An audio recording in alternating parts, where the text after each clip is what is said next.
বিমান বাংলাদেশের এয়ারলাইন্স যে কতটা বাজে আজকে সেই এক্সপিরিয়েন্সটা নিলাম ফার্স্ট টাইম। তো কি হইলো আমাদের সাথে সবকিছুই থাকবে আজকের এই ভিডিওতে। আসসালামু আলাইকুম এভরিওয়ান, কি অবস্থা সবার? আমি স্মৃতি ফ্রম মাই পেজ স্মৃতি রহমান।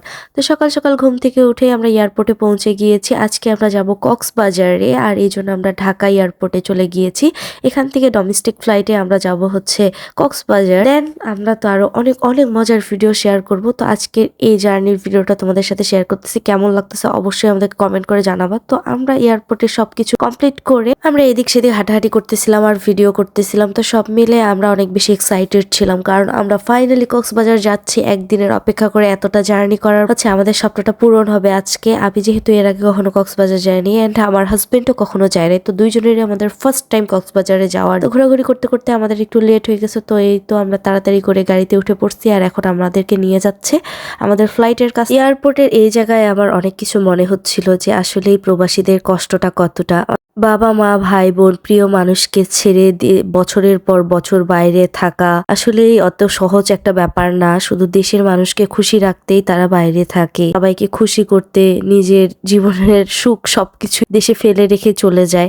আর এখানে মালয়েশিয়ান এয়ারলাইন্স দেখার পর আমার ফ্রেন্ড অনেক বেশি আপসেট, কজ ওর বাবাও মালয়েশিয়াতে থাকে। কিছু করার নাই, এটাই প্রবাসীদের জীবন। তো আমরা কথা বলতে বলতেই চলে আসলাম অলরেডি আমাদের বিমানের কাছে। আর এই তো আমি গাড়ি থেকে নেমে পড়লাম। অনেক বেশি রোদ ছিল, সব মিলিয়ে আমার কাছে অনেক বেশি এক্সাইটমেন্ট কাজ করতেছিল, কারণ আমরা ফাইনালি কক্সবাজার যাচ্ছি। আর দেখো গাইস, ফ্লাইটের জানালাও এত বেশি নোংরা হইতে পারে।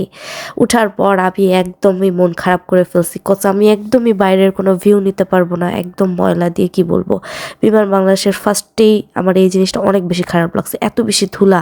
আর আমার ধুলায় অ্যালার্জি ছিল, যার কারণে আমার হাঁচি হচ্ছিল বারবার। ফ্লাইট থেকে আমাদের স্ন্যাক্স আইটেম দিয়ে দিয়েছে, এখন দেখবো যে কি কি আছে। এখানে একটা কেক ছিল, একটা পানির বোতল ছিল, টিস্যু ছিল, ম্যাঙ্গো বার ছিল, আর ছিল একটা স্যান্ডউইচ। এই স্যান্ডউইচগুলো কিন্তু আমার খেতে অনেক বেশি ভালো লাগে। তো এখন টেস্ট করে তোমাদেরকে বলবো বিমান বাংলাদেশের স্যান্ডউইচটা আসলে কেমন। প্রত্যেকটা এয়ারলাইন্সের তো আমি ট্রাই করি, যদিও ইউএস বাংলা, এয়ার স্টার, এগুলো সবগুলোই আমার ভালো লেগেছে, বাট আনফর্চুনেটলি বিমান বাংলাদেশের স্যান্ডউইচটা ভালো ছিল না, একদমই ভালো ছিল না। ভিতর থেকে একটা অন্যরকম স্মেল আসতেছে, আমার কাছে একদম ভালো লাগে না। আর বলবো, কিন্তু খুব বেশি ক্ষুধা লেগে গেছে, তাই আর কি উপায় নাই, খেয়ে নিয়েছি, নষ্ট করে তো আর লাভ নাই। এরপর শুরু হয় আসল কাহিনী আমাদের সাথে।